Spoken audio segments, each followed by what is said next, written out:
Of Undercurrent, presented by GAP in association with the Greensboro Youth Council and WCOG Radio. In a minute, we'll talk with Undercurrent, but right now, let's hear some of their music.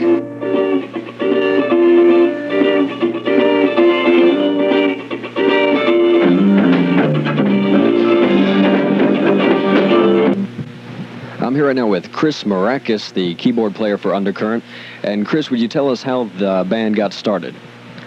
Well, actually, there were two groups. Both of us had no names. One of them went under the name, I guess, of Kendall Kern's band. And then we kind of had a merge together of both bands, and that's how Undercurrent first started. Okay, and we have the manager for Undercurrent, Terry Strom. And how did you get into managing the band? Well, I've known Al and Jimmy, the guitar player, for about 7 years. And we were sitting around one afternoon talking about music, and they mentioned they had a band and wanted to know if I'd come over and listen to them one evening. Went over and listened to them. They kind of knocked me out with the sound they had. And we talked about one thing, then another, and finally I said, "Have you got a manager?"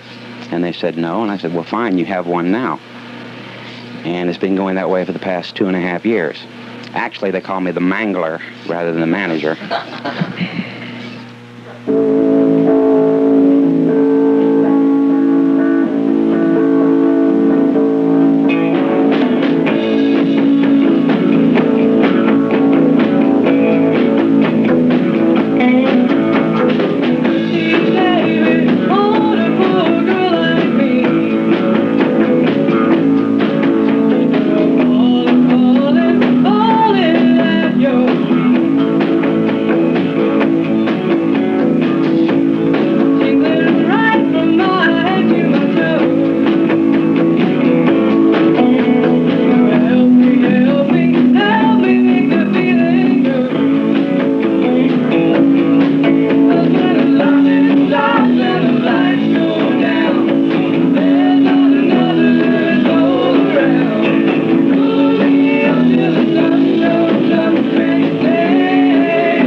Got with the group, we did not have a name for it. So one afternoon, my wife and I sat down with the World Almanac, started thumbing through the cities, picking out names like Lemon Grove and Strawberry Junction, things like that. Nothing really seemed to sound too good. And then all of a sudden, Dodie said, "How about Undercurrent?" And at first, I didn't care for the name. And then we mentioned it to Alan, and, well, I'll let Alan tell you what he thought of it. Well, I just passed that thing on to Chris, tell you the truth. Well, actually, we all kind of really disliked the name quite a bit. We wanted... Not guilty, not guilty. No, really, we kind of wondered what an undercurrent was. We even played somewhere, and they put up that we were the Undercurrents, would make you feel like, each member of the band, Jim's an undercurrent, Al's an undercurrent. We are the Undercurrents, but the name kind of grew on us, and since people began to recognize us by the name, we kind of stuck with it.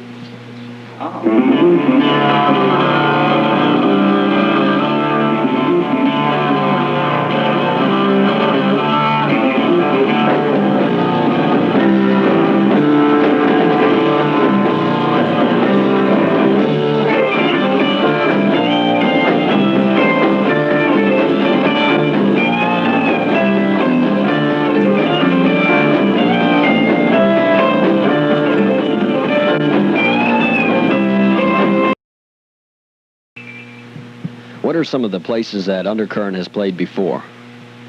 Before what?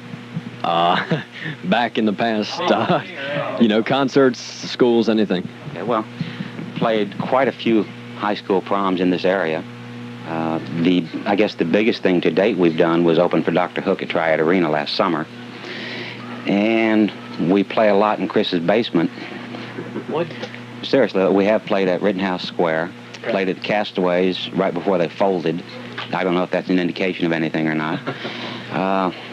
We just recently played at Triad Arena again a couple of weeks ago with two other groups, Southbound and Fast Annie. We playing there again? Yes. I'm asking you, Yeah, Mangler. in a few weeks we're playing there again. When will that be? The date hasn't been set, probably June 2nd.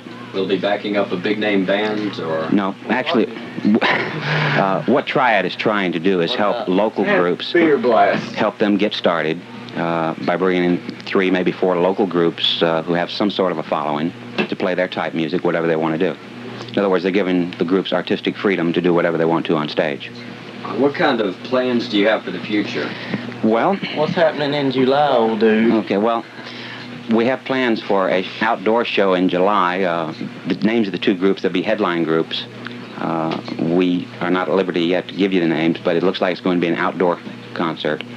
And plans are now there will be a free concert for the public. Okay, and who is everybody in the band, and what do they play? Or if you have vocalists, everything? Okay, I'll let Al answer some of those.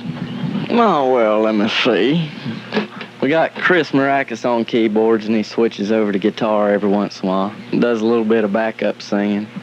And then we got Jim over here on Jim Mitchell on lead guitar. And, Mr. Stratocaster. yeah, with the chinky sound. A little bit. I play with his instrument. What'd you say, Jim? I said I play Al's with his instrument a little bit when we're, together. And Jim is very popular and well known for his work with the Swinette. I better not.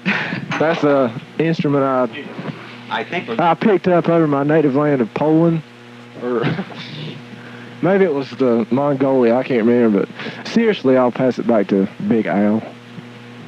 For anybody who isn't familiar with the Swinette, you know what it is, Terry, don't yes, you? as a matter of fact, I think Jim learned most of his guitar from 3 people. He listened a lot to Eric Clapton,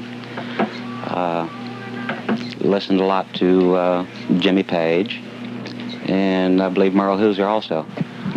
Some of you may not be familiar with Merle Hooser. He's one of the moguls of the rock world, along with some of the bigger names.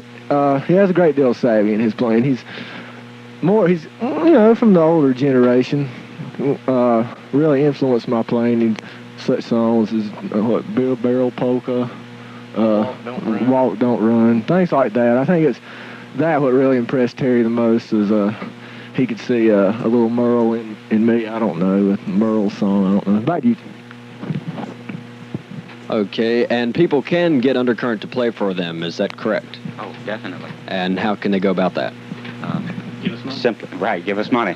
The best way Throw money. is to contact Team 7 Productions in High Point, North Carolina. And we do sound a little bit better than this you're hearing on the radio. Right. Phone number is 431-3695. $36.95. Okay, or they could contact Joel Waxman at WCOG, just right in care of Gap, at 4635 Tower Road in Greensboro, 27410.